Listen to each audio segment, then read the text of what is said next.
Hi, I'm Heinrich. It's good to have you back. I'm talking to you through a piece of Cold War history. The Soviet-made MN61 wire recorder right behind me.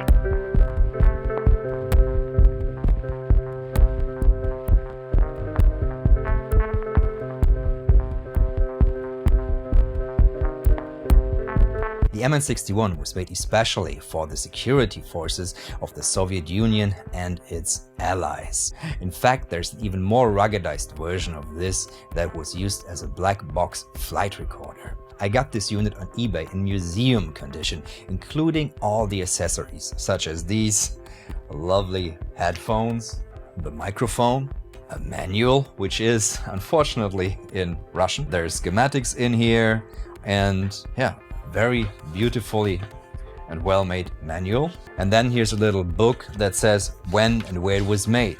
And it says it was made in 1971. These machines were produced from 1961 through the 70s, which is fascinating because no country, as far as I know, else used wire recorders anymore. Magnetic tape had made them basically obsolete. The only advantage that I can really think of is that you can fit 4 hours of recording time on these tiny spools. The audio quality is of course very mid-rangey, but that's the reason I was really drawn to it, because nothing really sounds like a wire recorder.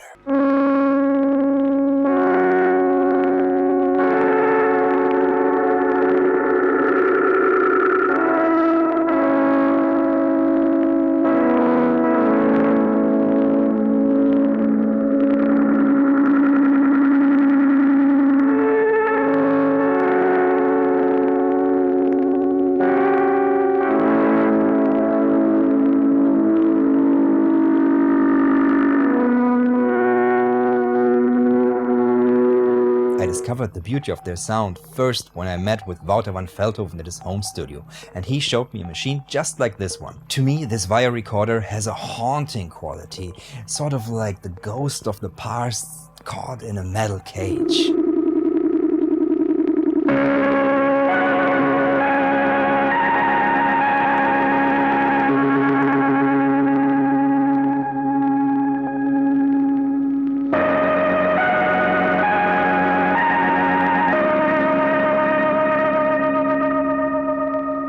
And speaking of ghosts of the past, this came with a bunch of reels. 93, jetzt wird 90 kommen. Signal Drehorgel durchführen, kommen. Empfangen, kommen.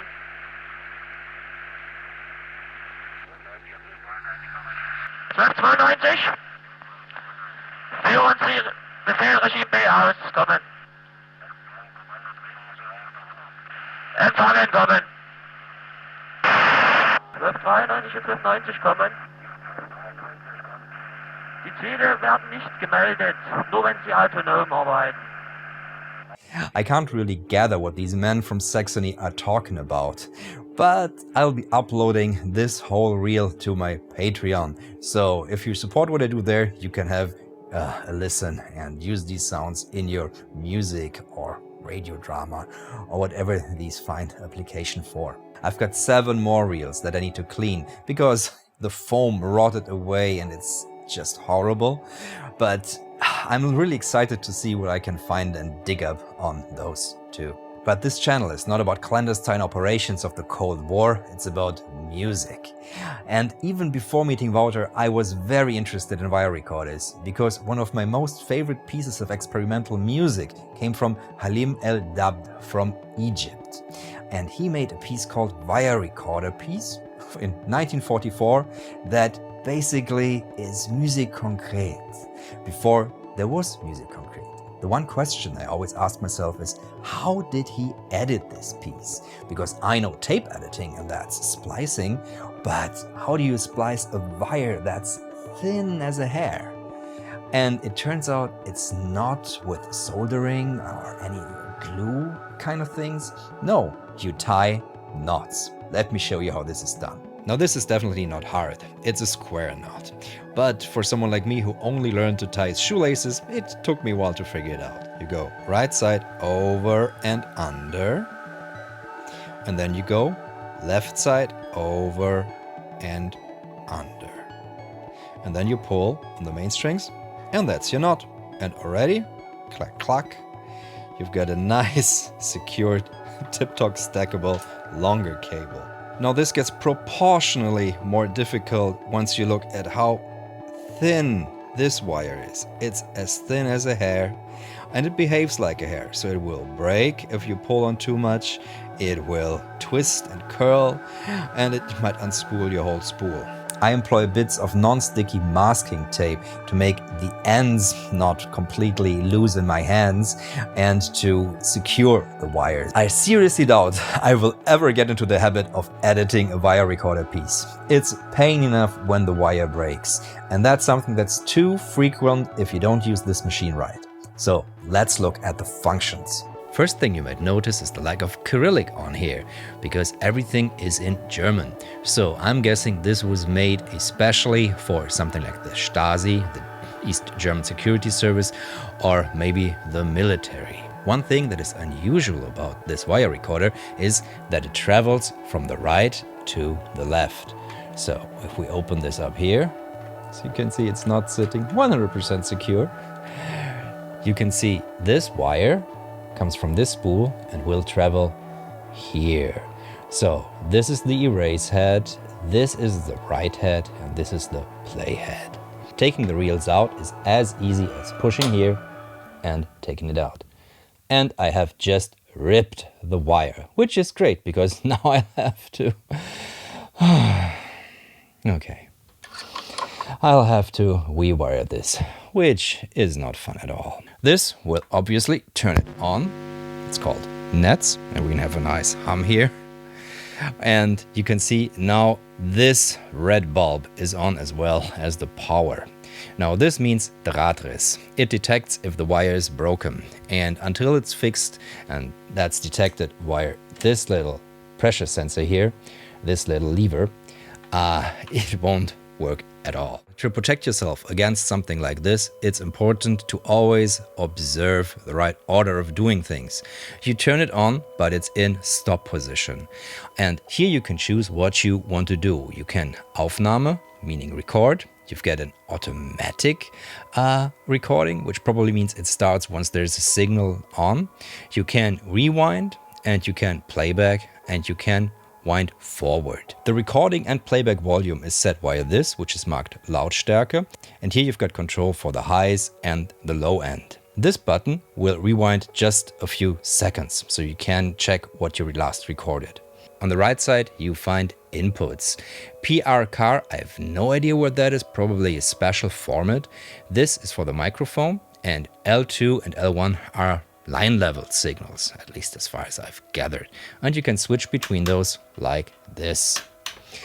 Now to the left, you'll find the loudspeaker, which was happily included and sounds rather gnarly.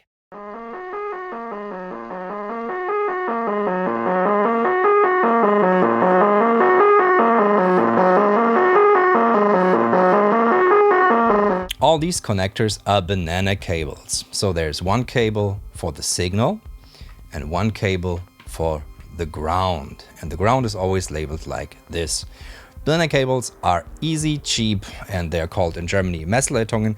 You can get them in any electronics store. Loudspeaker and mic are these kind of jack-looking characters, but they are a little bit thinner. Yes, definitely. So you can't just put a regular jack in there. The sound design applications for a wire recorder are great because everything you run through it instantly sounds like some spy movie. But the way that I tend to use it most when I make music is as an echo.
I put it on an aux channel, and due to the tiny delay between the read and write head, you get a short slapback echo.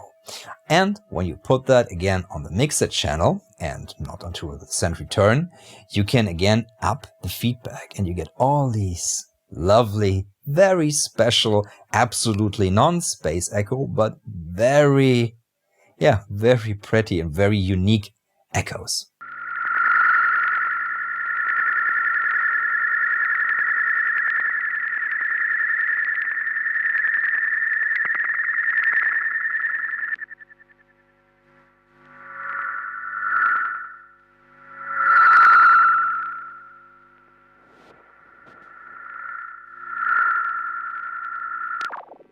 The MN61 also lends itself to make synthesizers sound more like broken memories, as I do in this track.